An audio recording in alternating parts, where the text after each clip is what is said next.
I think it's true that for all of us, we interpret life uniquely through our own perspectives. Like if you want to think about the analogy of glasses, if you're watching a movie, there are different glasses you might use to watch the movie that might give you a different perspective on what you're watching. So I've got a pair of glasses here. If you're gonna watch a movie for pure entertainment, you put those glasses on, right? You're gonna see a lot of fun stuff. You're gonna laugh. If you are a movie critic, maybe you write for Rotten Tomatoes, or like most of us, we're all wannabe movie critics.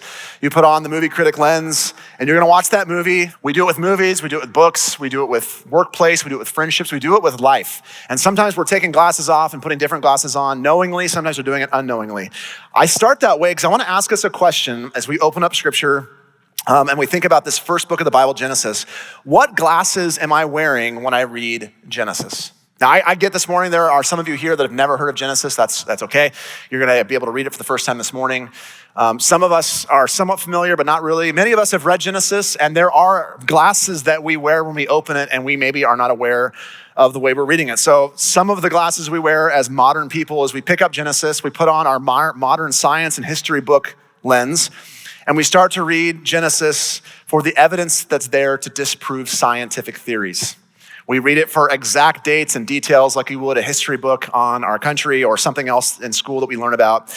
But the problem with this is that Genesis wasn't written as a modern scientific book or a modern historical book.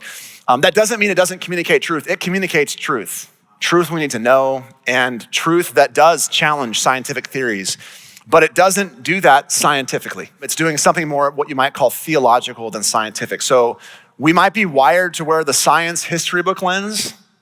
It's not the way that Genesis was written. So the question is, how should we read Genesis? Here's the first one. We should try to read Genesis like an ancient Hebrew, as much as we can. I caveat that because we're not ancient Hebrews. We're not living at the time that Genesis was written. And so while there is a lot of information available to us, it's still limited. But it gets us in the mindset of, instead of asking the questions, putting on the lens that makes sense to us in our modern times, like how were Hebrews hearing this? What was their understanding of the world? What cultural milieu were they living in at their time? What questions were they asking? And try to understand Genesis from that perspective.